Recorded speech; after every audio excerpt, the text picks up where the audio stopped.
This is A Silent War Within, the podcast dedicated to confronting the unseen mental health battles carried by our first responder and healthcare heroes. This show is about real stories, real struggles, and real ways to survive the storm and come out stronger on the other side. For too long, stigma has kept you silent. But this is your space to bravely break that silence, share vital insights, and build a community where your well-being truly comes first, because your service deserves unwavering support. Welcome, everybody, to A Silent War Within. We are here with a very special guest today. Unfortunately, our guest host, or our co-host, rather, is a little under the weather, so I told her to stay away. I do not want her sickness. I don't like being sick. I have man colds, and that's no good for anybody. So as you guys know, this is episode either 10 or 11. I'll have to go back and look and edit that little part in. But 10 or 11, so we're really going strong. We've got about 4,000 streams so far. Really excited about the future and everything that is coming for us.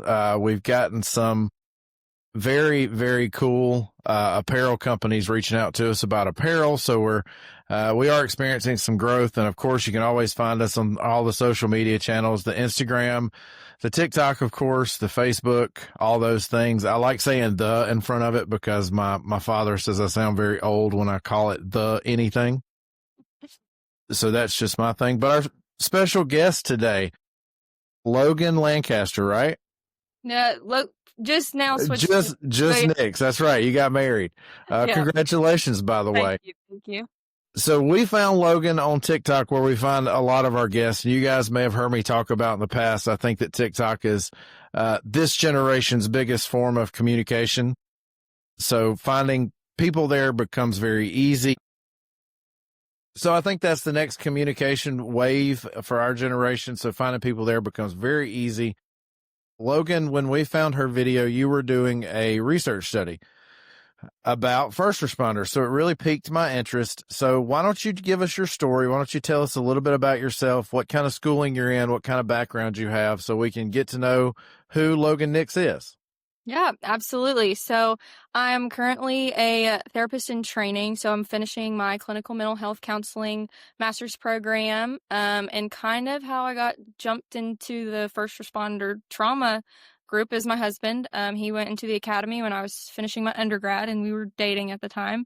And so, I mean, it was all hands on deck when I was finishing school. He was starting school. So we were all kind of like focusing on what we were doing, but also he was very much so, we studied together a lot.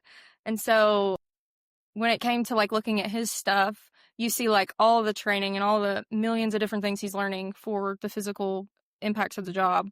And then you get to the line that's like, you'll have mental health effects and you will see trauma in this job. That was kind of like all you get. It was like that, and then know when to seek help. It was kind of what they say. They're like, yeah, know when to seek help, but we're not going to say like anything else about it. And so as a wife, obviously your first concern is like, oh, my husband's going to go into like a field where he's going to be at risk for a bunch of different things. And so you're thinking like the dangerous side of the job, but then you hear the statistics that they're more likely to die by suicide than by line of duty death. Mm-hmm. And then as a wife, you're like, oh, and they're also not really providing the mental health support or education at the beginning. So now that's where I kind of jumped in and was like, okay, like I'm going to be going to school for this. So I think I'm going to go ahead and like try to learn all the things about your job and what's happening in your brain and how trauma is going to impact you, so I can be your support system, because there doesn't sound like you're going to have that much outside of home. And that was my worry. And so I think that I kind of delved in with him. So like I was kind of learning the terminology, learning the kind of things he would see. I mean, I grew up in a medical family, and so some of the stuff wasn't new, but it was just kind of a thing where I could kind of be in the same page as him, learning it. And my concerns kind of moved when I started realizing that there wasn't that option for other first responders as well. And not every spouse is going to have like the clinical, like mental health side education. So there's like just not a lot of education for the responders. There's not much education for the families that are coming into it.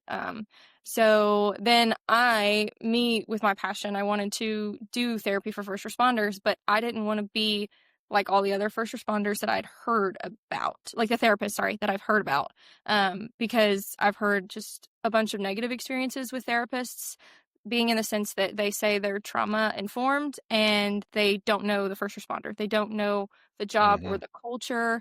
And it was kind of concerning to me because I was like, if I wasn't in the position to be able to know these things about my husband, what would happen if he was in a mental health crisis? Like, who would help him? And just because I had the opportunity to learn those things, I was able to be that. But there's so many other responders that don't have that, or people that could see that or try to understand it.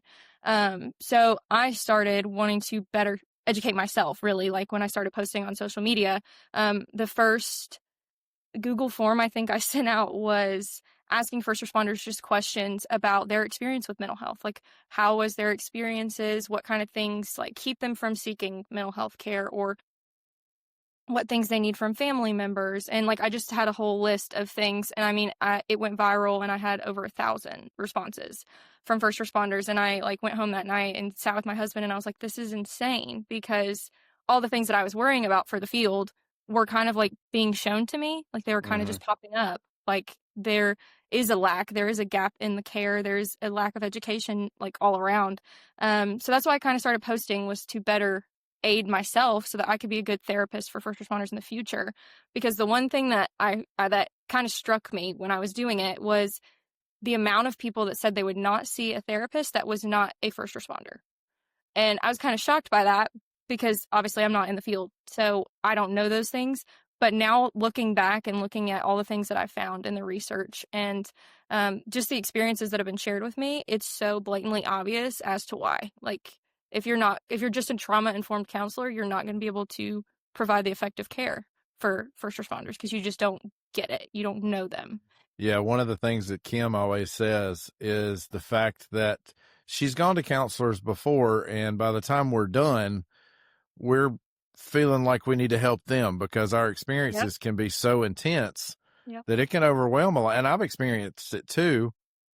And it's kind of, it just blows my mind that there's not more emphasis on, because I'm sure you can rattle off statistics right off the top of your head about, first responder mental health struggles and suicide rates. Right. But we do have a very high suicide rate. So you would think that there would be more focus put on that, and there's just simply not. So was the aha moment that time when you looked in the book and you saw just the little line of, hey, you're going to have some mental health struggles, and that was it? Or was it something else? Honestly, that was probably it. Like, I think I can envision it like almost to a T. Like, we were at his father's house sitting at the kitchen table studying until midnight. And I was like, oh, I want to know like what mental health things that they're going to talk about in the book. Cause I was like a nerd about like brain trauma science, like that whole stuff. And I was like, oh, I want to know what they're going to share. Cause right now you're learning everything medical about every patient you could potentially have. Right. And I went to the page and I was like, we get like 2 or 3 sentences about mental health.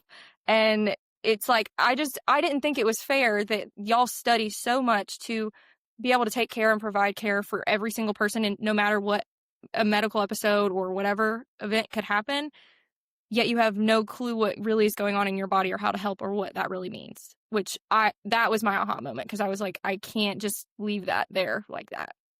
So tell me about some of your specific research areas, because you sound very educated on this, and I love the fact that you are so passionate about it when you talk. You can tell that there's some love behind that drives your motivation to learn more about this. So tell me about some of your specific research topics. Yeah, definitely. So the biggest one I think is, again, I said I'm nerding out about like the brain and everything. I loved researching trauma in the brain. I think originally, before my husband decided he was doing first responder, I'd always wanted to specialize in trauma. And specifically for first responders, I just find it like so fascinating, and everybody thinks I'm crazy. But if you really look at what's happening in your brain, every single reaction, behavior, or statistic for first responders makes so much sense, because your brain is not wired to handle trauma. I don't know if you want me to jump into that immediately, or if we can go just listen to the rest of the topics, but no, I'll go on a soapbox. Yeah, talk about a little bit of the specific research that you've done, and then we'll dive into the science of the brain, because I'm a nerd for that too. Perfect. So that definitely was one area. The second was most likely like my concern was, as also I was going through school, I was learning like all things trauma. I had classes on acute grief, trauma, stress, management, like the whole thing. And my other concern was, as I was doing my education to potentially be able to counsel first responders, I found almost no education on first responders on my end either. Like, he didn't have education for first responder mental health. And even me, the problem that I kept seeing was first responders kept getting lump summed in with veterans, which is not a bad thing. But I think there's so many distinctions between the two and how you need to treat and like be involved with them in a therapeutic setting. And that was just not the case for me either. And so the research on counselor competency and what things are required to work with first responders, and then the things that just lack. I think majority of my research kind of to poke the bear and say, like, there's a big gap. There is a lack of everything, and we kind of need to build a bridge. And so I think majority of it is just kind of pointing out the issues, especially for the counseling side, because on our end, it's like majority of people see us as the professional, so we should know everything. And majority of the time, a lot of counselors will act like they know everything. And I'm not trying to bash counselors, but like, they will try to act like they know exactly what you're dealing with and what you're feeling without really knowing you or what you do. And I think that was a big concern, obviously. The other area is definitely family, home life. I think that's a passion of mine because I live it, and it's been something I've been intentional about the whole time I've been married, and with him since the academy. So those are probably my main big three for sure, and coping skills and stuff with the trauma in the brain for sure. Yeah. Well, tell me a little bit about the science of the brain. You keep mentioning that you're a nerd for the science, so I want to hear what you found, what your research has shown. What kind of anatomy and physiology lesson can you give us about how we as first responders, how our brains react, what they do, and some of the tools that maybe we can use to cope with some of the things? Yeah, definitely. So first and foremost, it's obviously your nervous system. Everybody knows the fight or flight or the work mode that you go into when the tones drop or when you get a call. That is, your brain is like genuinely being switched on. So nerd term, it's your sympathetic nervous system that's coming on. And so that is triggering your brain. It's saying, hey, there's danger here. There's a threat to somebody or myself, and we need to figure out how to get away from it without being harmed. And so it's your brain's actual hardwire to protect itself. It's self-preservation, which I find it fascinating because everybody's like, oh, it's so bad, but it's really not. And in hindsight, it makes so much sense as to why it's happening. But then there's things that come up when that happens. So when you get triggered, your heart rate increases, obviously. Your pupils can dilate so you can have better vision. Your blood vessels constrict. There's so many physical things that happen. And while obviously some of those things can be helpful, for like say you're running into a fire and you have better vision, sure. And you're being able to handle the stress and making those calls and decisions while you're on scene 100%. But the problem that I kept finding with that was for first responders specifically, obviously y'all get calls sometimes back to back to back. And then the kicker is your brain has to come down from the sympathetic at some point. You can't just ride the high the whole time. But to switch down to the parasympathetic, your brain takes 30 minutes to an hour. And majority of y'all's calls do not have 30 minutes to an hour to come down and switch off. And it goes hand in hand when you come home and get off shift and you're trying to decompress and you haven't had an hour to let your brain come down. You're going to go home with that sympathetic nervous system triggered. You're going to have kids running around and it's just getting triggered. You're irritable. You're getting frustrated with people. I mean, it's just how you're wired. And if you don't have the time to come down or really decompress, there's issues there for sure. And just the amount of calls y'all get, there's really not much time on shift to have that decompression to come down. So sometimes it'll stay on like all shift. And obviously there's physical symptoms like long-term effects of that. But outside of that, like the PTSD side of it and like the symptoms there are also really cool. Not for people experiencing it, but the way your brain is wired is really interesting. So like if you go into a call and you are experiencing a traumatic event, that fight or flight we just talked about will kick on, release all those negative hormones, the stress hormones. And then at that point, your brain, imagine it, I always say like it takes a picture. And when it takes this picture, it doesn't just log what it's seeing, it logs what it smells, where it's at, the location, the weather, the time of day, all of it. It will log every single thing around that. So your brain normally, when it has a memory, will log it in, like I say, it's a filing folder in the back of your brain, your hippocampus. And it just normally gets logged, and you don't have to worry about the memory. It doesn't bother you. It doesn't come up. Traumatic memory gets stuck because of how emotionally driven they are. They stay like open in your amygdala, which is like the emotional center of your brain. And so when they're open, I just imagine it as a big bubble. It's a fat bubble in the back of your head for that event. And all those things that I was just mentioning, like the senses, the time of day, the emotions that were involved, where it was at, they are like sensors on this bubble. So basically, they're like detonators that can go off whenever you see that kind of weather come up, or you drive past the location of that event, or you smell something that was a smell at the event you were at. It will trigger that memory to pop back up. Your nervous system kicks on, the sympathetic comes on, thinks you're in danger again. And they're like, oh my gosh, your brain says, I have to get out of this. I cannot do this again. We're going to do everything we can to get away from this. So your brain will literally think you are back there and you have no clue why. And I personally just weird out about it, because you think first responders and you're like, that sounds like such a negative thing. But in reality, all it is your brain trying to protect you, and it just hasn't had time to learn that it's safe. Like, you haven't given it enough time to learn that, hey, I'm safe. This is not a danger to me anymore. And I think that's like the biggest, that the brain biology that I think is effective for the first responders for sure.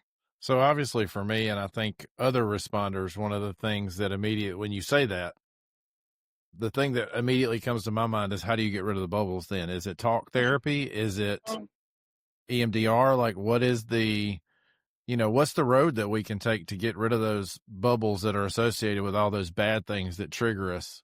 Yeah, definitely. I think there's obviously a lot of roads. I think EMDR is probably one of the best for like the super severe big bubbles. But you imagine, like, first responders, sometimes there's multiple bubbles and there's sensors on each bubble. So there's a lot going on. So it's extremely complex. But in reality, there's so much that goes into kind of sitting and having that communication and just being able to talk about it. And I think that's why I kind of go back to like the psychoeducation of it all, is like learning what's happening and why you're happening, or why your brain's reacting that way. It's kind of like, if you learn that you have these triggers, we can kind of pinpoint what that memory is. So basically, like, EMDR will go in, and the whole thing is just, it's reprocessing. It is taking the memory, and like I said, you're making it to where it's now safe. So that bubble, the EMDR works differently than talk therapy, but a lot of ways, there are a lot of different therapeutic interventions, obviously, for trauma that you can seek like professional help for. But essentially all it is taking those big traumatic bubbles, and you then are able to process them, let yourself know it's safe, bring it to the front, and then be able to calm your nervous system while you're thinking of that big trauma. And then your brain is allowing it to go to the hippocampus to then go into your filing folder. So then you don't have to worry about it. Those are obviously for like the bigger things. So I don't necessarily think that that's like everything. Like, obviously all this, like the hard calls that y'all have, it obviously would be a little different. But for the PTSD side of it, I definitely think the therapeutic intervention is super important. But I think, again, that goes back to counselors being very competent with first responders, because I think, again, the amount and the quantity of calls and trauma that y'all see is more than the average person will see in their whole life. So the competency, I think, is key when you're finding a therapist for that, for sure. So I got two points to make here. The first is, for somebody like me, the first time I did EMDR, it was a big mystery. It wasn't really explained well. So can you demystify what EMDR is for us? I mean, you may not have to walk us through a session, but kind of explain what those letters represent and kind of what it does, what it means. Yeah, so I'm also not, I do not have my EMDR certification. I don't want no counselors to come for me right now. But it's eye movement desensitization reprocessing. So your brain, there's different somatic things, which is like all the feelings in your body and where you're feeling certain things. So it's kind of taking your big traumatic memory, and like I said, it's really like all it is just reprocessing, and each therapeutic intervention does it a different way. EMDR uses different somatic things like tapping or watching something scan past your eyes. And again, they're not going to explain it, because it really, some people think it's like mystical, magical, and it like does whatever it does, which it kind of is, and your brain just responds to it that way. Personally, I'm not trained in that. I can't really speak to that side of it. But it is essentially just pulling that memory to the forefront and then doing somatic or those eye movement things to let your body know that you're here. That traumatic memory is not affecting you. It's not hurting you. And those sessions are kind of to then reprocess that memory to let it know it's safe to go back into your long term. So then the second point is, you mentioned looking for the right counselors, and that kind of thing is really important. I've shared some of the bad experiences Kim and I have had. So what are we looking for when a first responder is going out to look for a counselor? What are we looking for, and what kind of common misconceptions do you see from the counselor side, based on your research? Where are counselors missing the mark? Yeah, definitely. I think for first responders seeing this and like learning to seek like what kind of therapist they need. For one, you're not going to mesh with every counselor just in general. That's going to be the hard thing. But I think it's already such a vulnerable spot for first responders to take the step to push the stigma to seek mental health care, and going and bouncing around from therapist to therapist is exhausting. It's ridiculous to have to explain yourself a million times and have to act and explain like what you're doing, because that I think is the biggest problem is therapists don't know the job, they don't know the terminology. And this is the same, like, I'll talk about it a little bit later when it comes to like families and stuff, but there's a lot of first responder counsel or trauma-informed counselors that don't understand the parts of the job. So majority of the time when you walk into that session, either you're going to trauma dump and they're going to start freaking out, or you're going to trauma dump and all they're going to be sitting there doing is, what does that mean? Oh, what is that? What is that tool? Oh, what is this medical thing? I don't know what you're talking about. And all you're going to be doing your session is educating the counselor. And to me, that's actually insane. So when I say looking for a therapist, I think there's an issue. There's not enough of them. They're not affordable. They're not accessible. In the same way that y'all get all the health benefits, y'all should also get benefits for mental health to be able to do that. But it's just really hard to find that, particularly when I say you look for it. Find a counselor that has a certification that is specific to first responders only, not trauma informed, which there are amazing ones. There are some that are really competent and work really hard. But for first responders to just kind of jump over the finding a million people and seeing who fits, it is finding someone that has that training or a certification or extra education outside of their master's to specialize in first responders, or ones that have experience like going on ride outs, going and being a part of the community, going to get to know first responders. Because I think that's why I post so much on social media. It's not just for me to give to first responders. It's literally for me to learn from their experiences, because I can read as many statistics and read as many books as I want from professionals when you guys are really the experts on your job. You are the ones that know your job the best and the impacts and how it actually affects you. So why am I the one that's going to go read all these books as if I'm going to know the magical answer without being integrated with y'all? So I think that's the biggest thing, is if you have a counselor that's not open or hasn't gone on ride outs or integrated themselves with the field, or has a family member or father or husband, wife, whatever in the field, I would say to look for that for sure. So is that a normal thing in your education to kind of have to pick a specialty, if you will, or is that something that's available for you becoming a counselor? Can you pick a specialty of something kind of like doctors do, or is it just you're a general counselor and that's it, and then you kind of get to do your own thing for a while? It's majority of the CMHC's clinical mental health counseling programs are you get a broad everything and you get kind of thrown in. You can, after post-graduation and post-licensure, you can take certain classes or courses or certifications. So it's not required to pick a specialty. But afterwards, a lot of people will choose to like be trauma certified or EMDR or EMDR is a separate certification. Right. But there's a lot of different things you can choose afterwards. But a lot of people claim to be trauma informed, but don't see the side of first responders, which is where I think the issue lies for sure. Is there specialty training for first responder mental health from a counselor side? Like if a counselor wanted to be first responder trained, that's something they could do? Yeah. So this is something I've been really actually stoked about. There's a lady it's what I'm going to do immediately when I get out, obviously, but it's called, I don't know if I can like plug stuff on here. Yeah, go ahead. It's called Academy Hour, and it's a website where it is a lady she got out, did grad school, went to be a therapist, and when she got out, she only wanted to focus on like the cops was her passion. So she worked like in department, and she saw the gap, and so she took the initiative to create.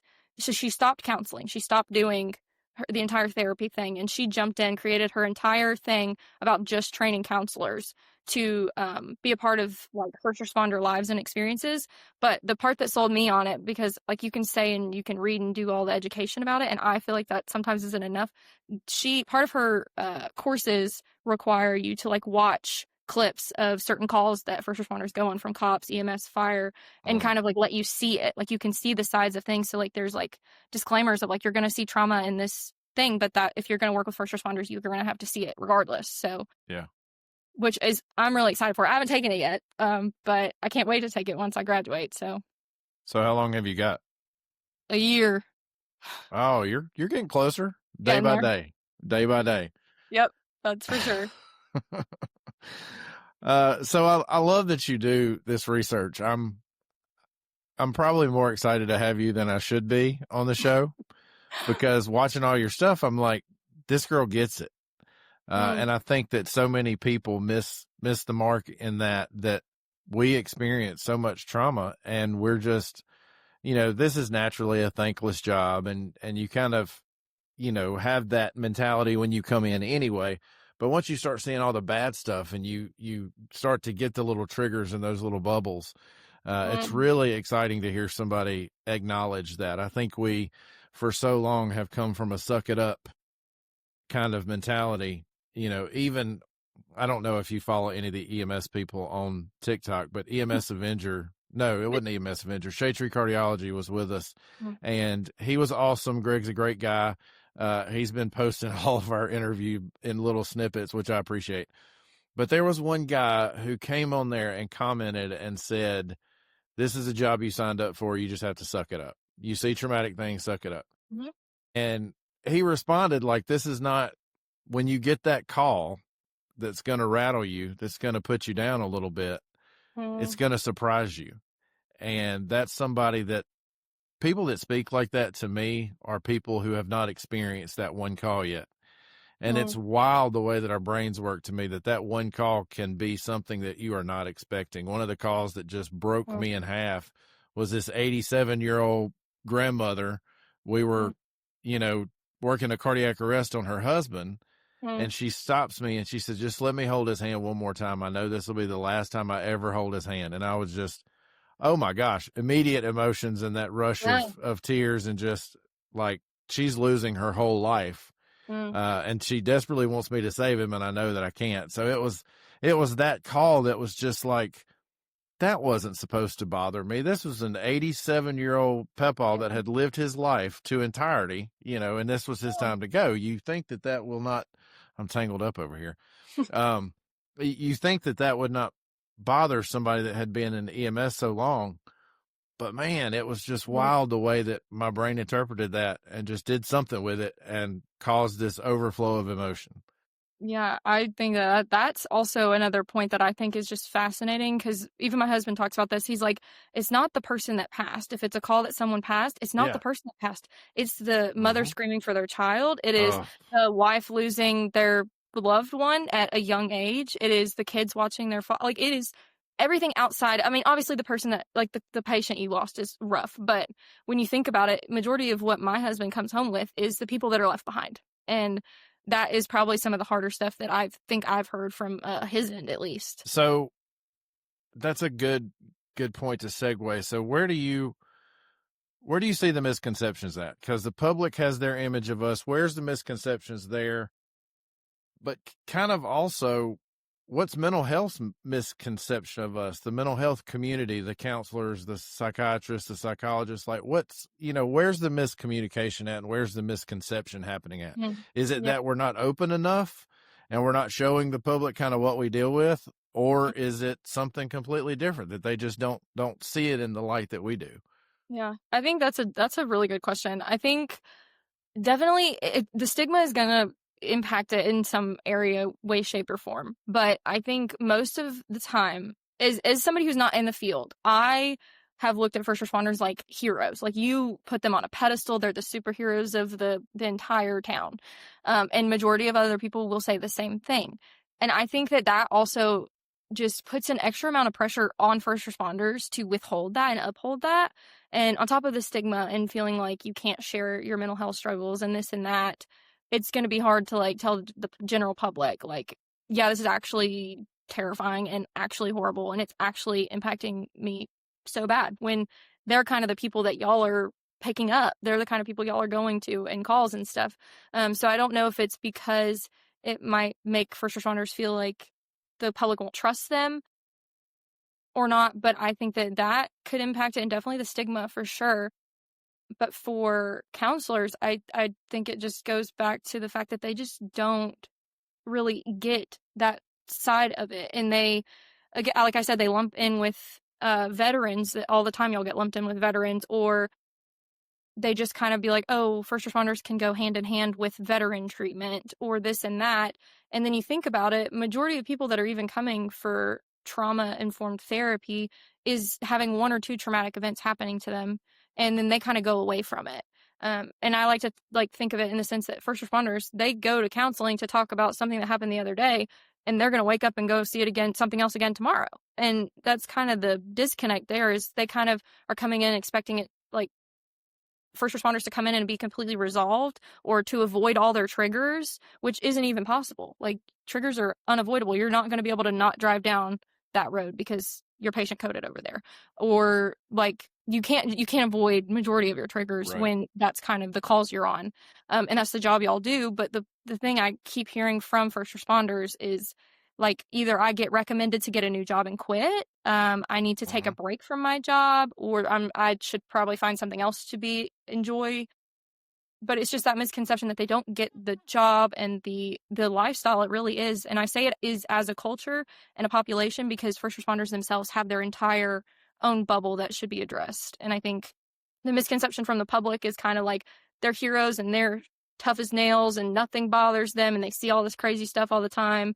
And I mean, everybody knows the question. I mean, they'll ask you straight up. They'll ask you, and you're just sitting here like, why would you ask me about the most traumatic event that I've been on? We literally hate that question. Yeah. We have 100%. talked about that so much. 100%. What is the worst day you've ever had? Or what's the worst thing you've ever seen? Stop. Let me just pull all this trauma out of my head. Yeah. Stop asking that question. It's awful. It is taking us back to such horrible places. I know. And that's a part of the thing I think that they just don't know. Like, it's just, there's no awareness at all. And I think that if there's more public education, just in general, for first responders, for the public, for counselors, for families, like, just having the awareness that, like, this job is super cool. They ride on really cool trucks. They get to do really cool interventions in the ambulance. They get to run around in their cop cars. Like, everything is so cool, but there is a side of it that's not cool. And it's just part of the job that you accept when you take it. And you have to figure out how to navigate that kind of on your own and in silence. And it's not fair. And I think that that's kind of the stigma. I'm trying to be able to kind of voice it for the first responders that don't feel comfortable doing that. I think there is, my gosh, there's such a stigma from all different directions. I think we talk about stigma as a whole, but there's stigma within our firehouses, within our police stations, within our EMS stations.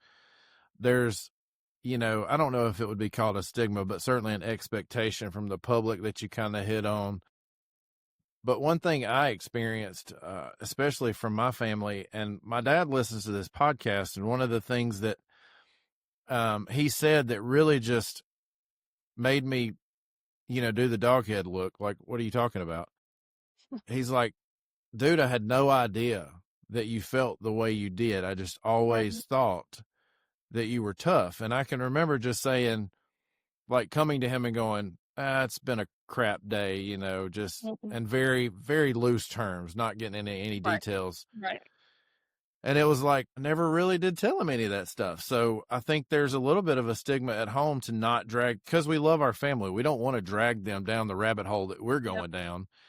We don't want them to experience the trauma that we have experienced, secondarily from us. Yeah. So what can families do to kind of be more present or more relevant, or ask the right questions to protect themselves from that trauma? Because we don't want to give them trauma. That's just coming from my personal point of view. We don't want to give that trauma Right. to them, but Absolutely. also we want that hug when we walk in the door and kind of be able to, have a cry or two. I'm a crier. So Oh, yeah. Yep. My husband is the same way, so am I, so we get it. This is probably also one of my favorite things I talk about because I think it's ridiculously huge because I've heard that comment that you said you don't want to re-traumatize your right. family from so many responders, but it makes so much sense. But then how much more isolating is that for you? Like separating Oh, you absolutely. so much from that side of your life. And it really is like y'all's jobs is your life. Like it is part of your identity. Mm-hmm. You can't separate it the way you can separate from a 9 to 5 closing your laptop office job. It's not the same. And I think obviously families need to know that in general. There's 3 things that I kind of harp on a lot when it comes to families. And I think first and foremost is like education. Again, all I talk about is freaking education.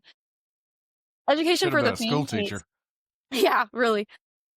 But education for the families of like just if y'all are going to be on shift a lot of your life, there is going to be a language barrier. You cannot avoid it. You're going to speak differently Right. on shift than you are at home. You're not going to use the same terminology. You're not going to say the same phrases as you are at home. So when you go home and you're trying to share your day, you're having to alter almost every single thing you're saying Mm-hmm. for your family to understand it. This is something me and my husband had kind of figured out coming home because I was so nerdy about his school when he was in the academy that he would come home and he would start rattling off terminology and saying all the things he was doing on shift and this and that. And I was just like, yep, I'm rolling. I'm rocking. I got it. I'm rocking with you. I know exactly what we're talking about.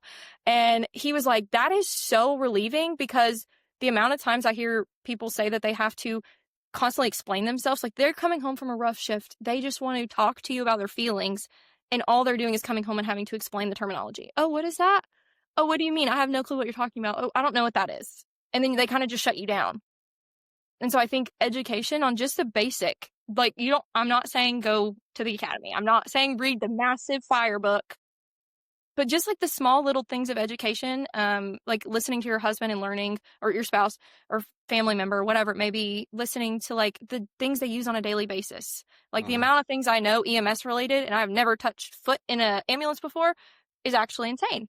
But it's just like the listening, the active listening, that you just take part in when they come home from a good day. I would not push trying to investigate and learn things on a bad day, but obviously on a good day, like learning the terminology and the skills so that when he does have a bad day or when they do have a bad day, they can come home and know that you are a safe place to talk because you not only will listen, but you can actually kind of understand what they're saying without them having to waste all their energy, like just talking about what they're doing rather than what they're feeling. That's one that I love a lot. I think boundaries, like you were saying, you don't want to re-traumatize. I think that's one of the biggest ones too, because obviously if you don't know where your wife stands and you don't know where you stand on what to share, you're going to be walking on eggshells on how to explain something, or if you should say something or if you shouldn't say something, and then you're bottling stuff up, and it can just create a lot of different things. And I think if first responders would sit down with their spouse or their loved one and say, hey, like, I want to be able to share this part of my life with you because sometimes I do struggle. What things are you comfortable with hearing? And and I'm going to tell you what things I'm comfortable with sharing. So for first responders, that could look like I'm comfortable sharing like pretty much everything, but I'm not going to go into the nitty-gritty details so it doesn't like trigger in my brain. And then for the spouses, a lot of them are moms for sure. So like a lot of them don't like kid calls. So they'll say, hey, like I can listen to whatever you want to talk about, but don't tell me about any of your peds calls. Like I don't want to hear it. Or they don't want to hear anything blood related. Like people are just different about other things, but everybody's going to be individual in their marriage or whatever, in their family dynamic. So I think sitting down and having that conversation is super important, because if you don't know where the other person stands, you're never going to really know if you're pushing or you're not saying anything or you're struggling and isolating yourself, which can create so much more. But I think being able to have those boundaries for yourself and your spouse just allows more open and safe communication, that y'all aren't worrying about what's happening.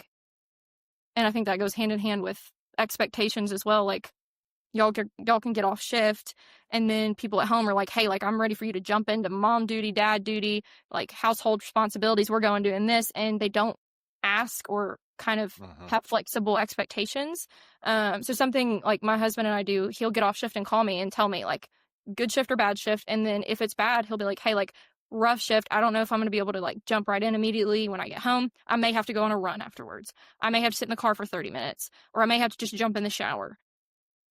Obviously, when there's kids involved, that can be not always feasible, and that's fair. But I think just the borderline like communication of like, hey, like I didn't have a good call, so I might not be there mentally for you right now, or I might be a little bit more on edge, just so your spouse can be like in the know, so that they don't push too much, or that they can see that and be aware of it and acknowledge it for you.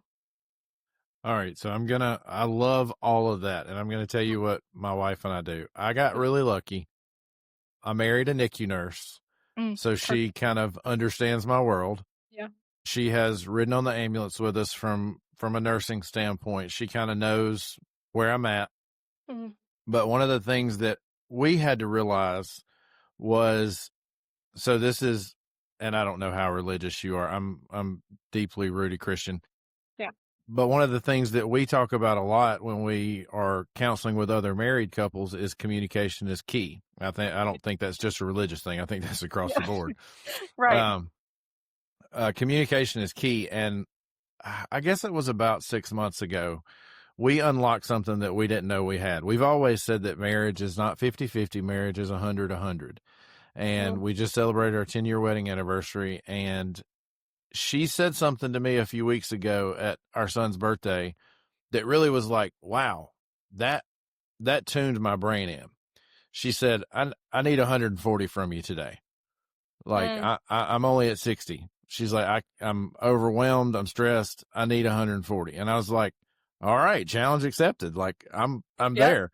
But we figured out that talking to each other that way, and over the years we've done it numerous times, but really talking to each other in that way, telling each other exactly what we need, helps a whole lot for us. There was one particular call, and I shared all the time. It was my child drowning call that I've shared on the show numerous times, but it was really, really traumatic. And she was there every step of the way. She was, hey, what can I do for you? Let's go get these folks a gift basket. Let's go see them. Let's go, ease some of that for you. And she really helped me a lot through that. But I think one of the things that started that is me being open enough to call and say, I just had something really bad happen. I need you to just listen. Because mine is obviously, as you can tell, I'm a talker. Mine is obviously, I have to talk it out. I have to have somebody, whether it's my dad, whether it's my wife, whether it's a coworker, I have to have that decompression of saying it again out loud. And I almost feel like my brain releases a little bit of that stress. It still forms those bubbles naturally. Right. But, there's a little bit of a sigh of relief when I say it all again and walk through it again, especially calls that are hard. And that particular call, I just felt like I did everything wrong. But after I walked through it time and time again, it took a few times for that one. I was like, no, that medication dosage was right. That intubation was at perfect length of the ET tube, like all those things. And I was able to walk back through it and feel a little bit better about it. So is there anything beyond what we've already said that spouses could be actually putting into practice in their homes that would alleviate some of that stress that we feel, or that emotional toll that we feel when we have those bad calls or bad runs or whatever? Yeah. I think just the flexibility with it. I think that every day is going to be different for you guys, and it's not, y'all are never going to know. So like y'all may have a wedding you have to go to, and you may have had the worst call of your life. And it's right. So it's like, it's just, you're going to have to be flexible. I think that is probably, besides communication, like you're saying, it's just flexibility and knowing that if your partner has a rough shift or something's going on, or something like one of their calls was super traumatic, you have to be able to pivot. You have to be able to switch and reconsider everything in support of your spouse. I think there's going to be a lot of compromise, and I love the way you said that, because there's a lot of days my husband comes home and he is at a 30, and that is fine. I may have had that's the thing, is like, I may have had a bad day, but it was not as bad as my husband's. I will pick up the slack, and I'm going to be there and do whatever he needs and let him cope the way he needs to. So I think one of the things that, and I've seen this with numerous of my friends and myself, I am really a busybody, and not in the sense of like getting into people's business, but more so in the sense that I want my life to be 100 miles an hour all the time. Mhm. So I pick up all this extra stuff. And I'm not talking about extra work. I'm talking about like, okay, currently I'm in a master's program. Mm. I'm in Bible school through our church. Mhm. I do weddings on the side. I'm an ordained minister. I have all these. I said master's program. I'm a Yep. manager of a large organization. Like, I like for my life to be jam packed worth of stuff. And throughout my career, what I've noticed is, and Kim's the same way, but she's like that because she's got real bad ADHD. So Mm. she likes to organize things, and she likes to just take a job and just pull it all out and redo it. And I'm like, what are you doing? It always looks like a disaster, but we love her for it because that's how our supply room stays organized. But like, is that a coping mechanism? Because I feel like that's a coping mechanism. 100%, because when I was talking about your nervous system kicking on all the time and being on a high, it has all those hormones pump. I mean, it's the epinephrine, adrenaline, it's the cortisol, it's like the whole nine is just pumping through you all the time. But the thing is, when you come down to that parasympathetic, you're decompressing. It's called rest and digest for a reason, and your body returns to normal function, which means everything slows down. And obviously, like when you're in that fight or flight, you're not really thinking emotionally. You're trying to think logically to get out of there. So when you're resting and digesting, all those emotions are coming in, you're relaxing, your heart rate's dropping, you're getting tired, you're getting this, and that's majority of the time when you're going to be left with your thoughts. And I hear that from a lot of first responders of like, it's go, go, go all the time. And that's why you see like the adrenaline junkies, because your brain is wired that way. Y'all Wired run that way. calls and stay in adrenaline all the time. And it's not like it's just like, y'all can just, I mean, you can turn it off, but sometimes it's not enjoyable for y'all. I mean, it's just blatantly honest. So, but it could be like just filling the gap of the adrenaline and the go, go, go to be able to like continue at that pace. Cause sometimes when you do slow down, it feels a little more chaotic because you're left with a lot more. Well, that's what I always said a long time ago. Not so much now. Now it's just the fact that I've put myself in all these roles that Right. takes my time. But a long time ago, I would go, go, go because, and I've told my wife this, it silenced the ghosts. Yep. It made them be quiet if my mind was on something else. And for Yep. a long time, I had many, many ghosts that I almost felt like were, and this is going to sound crazy, but and it was those bubbles that you described. And all I can think about, and this is a side note, the only thing I can think about, I don't know if you've watched any of our other TikTok material or anything else, but there was, when Shade Tree Cardiology was on with us, we were talking about cardiology, and he was using really big cardiology terms, which just excites me. Right. And I love cardiology. And he said, talk nerdy to me. Well, every time you're talking about the brain, all I can hear is him in my ear going, talk nerdy to me. Yep. I love that. I love all this. I love, love, love listening to this. I could sit here and talk to you all day about this. Yeah. But I think that there's such a plethora of ghosts, that we as first responders just naturally deal with. And it's, how do you get them to be quiet? Yeah, I think that just the coping mechanisms in general, like I had messaged you saying unorthodox coping mechanisms, and I didn't say that to say they're wrong or they're bad, because I will back them 10 toes down. The unorthodox methods work. Dark humor, top one, everybody's favorite. Oh, yeah. No, biologically, it works. When you laugh, your body is releasing positive mood boosting hormones. So, and not only that, but it triggers your parasympathetic, and it triggers your body to come down from fight or flight. So not only are you getting positive hormones to combat the stress hormones, but you're also getting your brain to switch off of fight or flight to come down and rest and digest, which is fascinating because everybody will look sideways at first responders for laughing about the trauma. And if you really know what it's doing for them, like, yeah, they may laugh about actually horrific calls. Yeah. But the laughter is actually aiding their mental health the whole time, and they don't really realize it, which I think is super cool because like that's just a way that y'all have found coping over time, but it actually is scientific. And there's a couple like exercising is kind of the same way. It releases like running or like high stress like cardio and stuff. it releases the same positive hormones that can combat whatever, and it regulates your nervous system. And then you're going to think I'm insane for this one, but tears. You're a crier. I'm a crier. Oh, yeah. Tears have different chemical makeup when they're happy tears versus sad tears.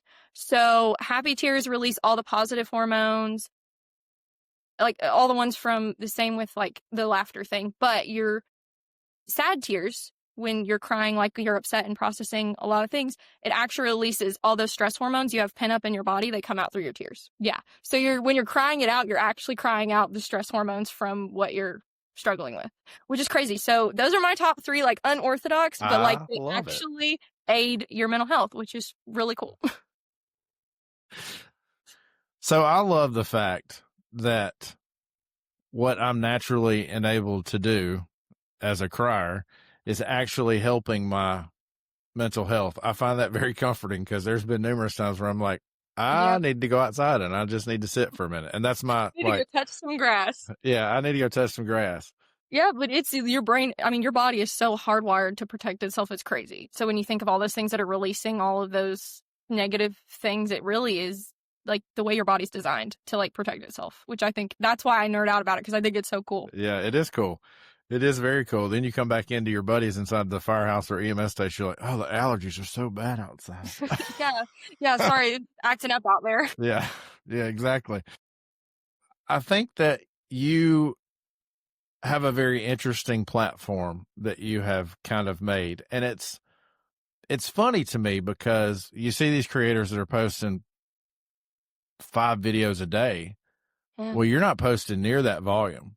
And you're just as popular as some of these huge creators, which screams to me that EMS, fire, police, all the first responder, folks, and healthcare too, I'm sure, really feel what you're saying, really can acknowledge that we have a problem and we want to know more about the problem. I think one of the things that we do is when we have a problem, we look for the solution to said problem rather than taking a step back and going, what does this problem actually mean? Because I think if we learn some of the things that we've talked about today, we could probably more rationally attack the problem 100%. and figure out where to go from here. Because when you're in the midst of something traumatic, the last thing you're thinking is, let me think about what happened and how my brain's working. Right. You don't think about that. From somebody who's lived in those trenches for the last 20 years, like that's not something you think about. Right. And I know you don't have to say it. I look way too young to have a 20-year career. That's a lie, but I would love to hear it if you just want to repeat it back to me. Here where I live between Mississippi and Tennessee, Mississippi made car tags, right, for EMS responders. And I was part of that initiative back in like 2009 or 10, something, to get that passed through legislature so that we could get our tags. So my number is 67. Well, now they're up to like 4,396. So my tag is my street cred now. Everybody looks at it. It's like, you're so old. I'm like, I'm not old. I'm 38. Leave me alone. I started when I was 18. But just leave me alone. But I think that you have gone through so much in this episode. I'm so excited to get to talk to you, but also I'm excited to get to listen to it again as I edit it down. I'm so intrigued to see what the end result is for us. So do you have any advice when we seek help? What kinds of things would you suggest for us from a first responder? And I know we've talked about some of these. Kim is a really big supporter of peer support. She's kind of anti-counselor. That's not why she's not here today. It's not because you want to be a counselor. She said, no, I don't want to be with her. No, she's genuinely sick. But my watch is trying to talk to me. I love when my fat wrist hits my watch button and it listens to what I'm saying. And other times it can't understand anything I'm saying because I'm from the South. Yep. But she's a big peer support person. I more so have benefited from talk therapy, EMDR, like those kind of things have benefited me. So is there a right or a wrong answer when you talk about mental health? I don't think so. I think as long as you're talking, you're moving in the right direction, regardless of how that comes out, if it's with your spouse, if it's in therapy. Like, obviously, I think if it's extremity of like PTSD where it's impairing function, sleep, job, driving, that thing, obviously that's a little different. And obviously you'd probably need a therapist that's very specialized in first responders. That's just me. Some people can have great like trauma-informed therapists that aren't so much first responder, and have good experiences too. But I just think it's just like you said, like you just benefit from talk therapy. And I think that's also part of what I think the stigma we talked about is not just stigma of like y'all are like the weakness and like suck it up culture and this and that. There's also a stigma around like what mental health could be. So like things like, especially when I've heard that when there's like counselors or therapists like in the department, a lot of times there can be like certain fears of like fear that it's not fully confidential, or fear that if you talk and disclose something, they could potentially like pull you off the job, or just like just the fear in general of like seeking somebody that's there. But I mean, I think that when you're looking for a therapist, it should be definitely first responder focused. If not, I personally think the field needs to obviously change. If you haven't heard me yap the entire hour, I mean, there need to be other options, obviously, and I want to let first responders know that when you do seek help, it is not just for diagnosis. It is not just when crap hits the fan. Like, that is not the only option. Like you said, talk therapy is super important. I mean, there's just so many options that when you go in, it's like you can be there to then build and grow and have resilience. Like you can go in to just learn the skills and the coping and be able to just have a space that's not biased to just talk. Like you can literally just share all your calls unbiased, not worry about anything, not worrying about traumatizing anybody, and just let it out. Because the amount and the quantity that y'all go through in a short period of time, there needs to be some release. And I think that when it comes to that, I don't think you can go wrong, but I want to encourage first responders that you're not going because you're so far gone. Like you're going because you want to be better and more efficient in your career. And that's kind of where I stand on that. I don't think that it should be the weakness thing. I think it genuinely is making you stronger in the field. Where do you think, and this is just an off-topic question that just came to mind, where do you think first responders lie when you consider that we're a very proud group of people? We're very proud of what we do. So where do you think this idea comes from when you talk about going to therapy and immediately it's the thought of, I'm broken, something's wrong with me? Do you think that there's that stigma that's been created by the mental health profession that does that, or is that something we're just thinking in our head that's just a blatantly untrue thought? I mean, I think it goes hand in hand. I think there's both. I think there's stigma on the side of like mental health and seeking it and like what it could do to your job, and if it can impair your job. But I think the stigma goes like so far back. I know I was telling you about like the history side of it. I mean, really, if you look back at the mental health initiatives and everything, I mean, there was obviously like CISM in the 70s and 80s when it was first created, but until like 9/11 was like the big push for like readily accessible care, because the amount of deaths, the amount of PTSD and suicide that followed that was like immense, and like nobody really knew obviously like how to manage that. So that was the biggest push, I think, for mental health. So it's really new. Like it's only in the last 20-ish years that it's been like providing all this care.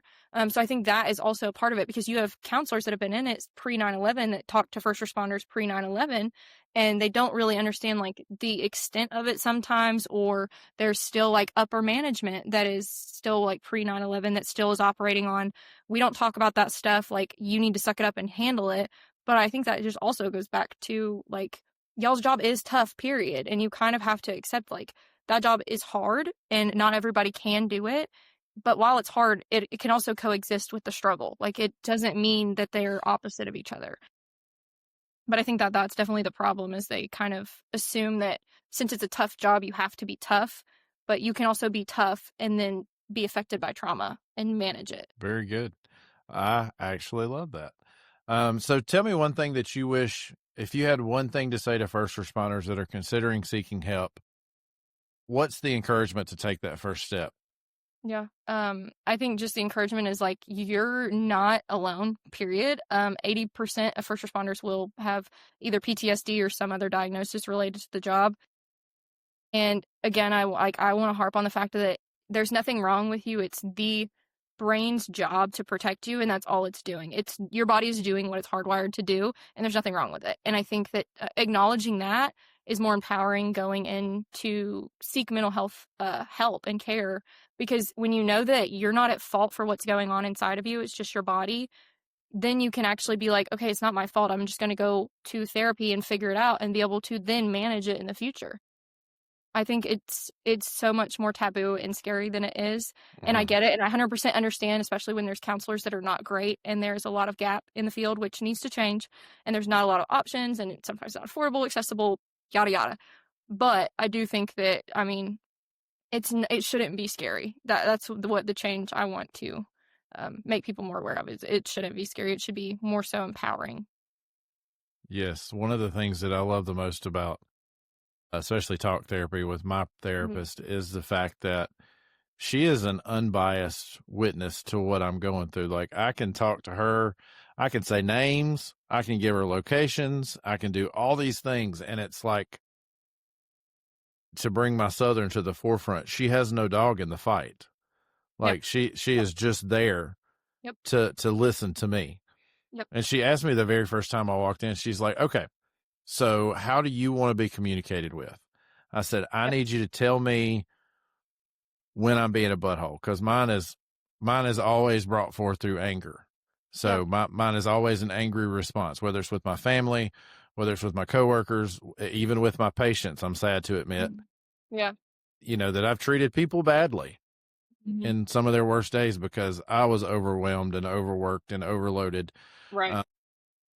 But I think that my therapist communicates really well, and she is trauma informed, and she's one of the good trauma informed ones. But we also, here at our service, when we started our peer support program, we partnered with a former paramedic firefighter that went through therapy training like you are and started his own practice for first responders. So we're really lucky in that sense that we have somebody that we refer people to when peer support is not enough, and when our company's, what is it called, employee assistance, whatever, EAP is not enough. We refer them to him, and he's fantastic, and he gets it. And like and my therapist gets it. Like, she can sit there and talk to me, and she's worked with first responders as well. And it just makes all the difference in the world. I would highly encourage anybody listening to this, and I'm sure, Logan, you'll agree, to just go. Go one time, see if it works. In my mind, I was going for one time. This was going to be a one-off because I felt like I needed it, blah, blah, blah. I had a big outburst, and I thought maybe a few sessions would be good. Like, I knew I needed help. But once it got started, it just built and built and built, and has become a weirdly beautiful relationship between me and my therapist, where she gets me and she can tell me, you responded very poorly to that, or you can do this, or you can do that. Like, I love going to her. So I highly encourage anybody listening to just try it. Just go and talk to somebody, because it is worth it. Well, Logan, I think that you have shared some invaluable insights. I really love that you have validated our dark humor and our crying, and you've nerded out with me about brain stuff. I teach PHTLS, and traumatic brain injuries is one of my favorite lectures to give because it's so fascinating to me how the brain works. So getting to even dig more and more into that patho of the brain was my nerd out for the day. So you've made me extremely happy. I hate that Kim couldn't have been here, because she would have loved that as well. So where can listeners find you at? Yeah, I mean, majority of my first responder stuff is all on TikTok. It's just Logan L. Nix. I mean, it's just that we're just authentic there, and all I'm doing is hearing from first responders. That's kind of my entire goal. So. And I absolutely love, and one of the reasons I reached out to you is I'm always searching for authentic people, and you seemed and still seem so genuine and authentic, and I appreciate that about you. And I think that if you guys go and check out her page, that you will feel that same true genuineness from somebody who is real and somebody who understands us, even if it is from a spouse's perspective. Don't let that weigh on your decision to go check out her stuff, because she really does get it. And when she talks about it, you feel it. And I appreciate that about you. And you really do have a face that just like you are talking to me every time I'm looking at the screen. So I appreciate that about you as well. Yeah. You do have some great, and you're looking right in the camera. I love that. I don't know if that's a filter or what, or if that's just you looking, but that's always so good that I feel like you're talking to me. So I think you really do have a message to give. I think you're doing a great job giving it. I hope that your schooling continues to go well. Thank you. And that you'll be the next first responder therapist that we get to, Absolutely. or people in your area get to reach out and, Yeah, and see. definitely. So, well, as always, it's all done. I always hate this part. This is the most awkward part of the podcast every time. Kim's usually here to say our phrase that we say every show. Unfortunately, you got me today. Again, you can check us out on asilentwarwithin.com. You can find us on TikTok, Instagram, Facebook, and YouTube. And you can always stream our episodes on all the streaming platforms. If you guys will do us a favor and just go and rate the show, give it 5 stars, give us some feedback, some comments, that helps them push that out there even more. So we can reach even more people. 4,000 streams is great. We're super excited about that to be so new and so early in our, I guess, broadcast. I don't know if it's broadcasting, but whatever. We're so early in this venture of ours, and to already have that kind of support is great. We are booked for guests far, far, far out. I think, Logan, you've been on our calendar for a long time. Yeah. We've had an overwhelming response from everybody we've asked. Everybody has been willing, so we're appreciative of that. Go check us out. Go rate us. Go listen to the show. Share it with your friends. This is not something that we ever started to get famous. That's not what we're here for. We're here to let people know that you're not alone and that we've been through it too, and that you're not broken. You are definitely not any different than anybody else. We have experienced some of these things too. We share that journey every week. Logan, thank you for coming on the show. And as always, be safe, take care of your mind, and we'll talk soon. Bye, everybody. You've been listening to A Silent War Within. If this episode resonated, please subscribe, leave a review, and share with someone who needs to hear it. Remember, you're not alone and your well-being matters. It's time to end this silent war.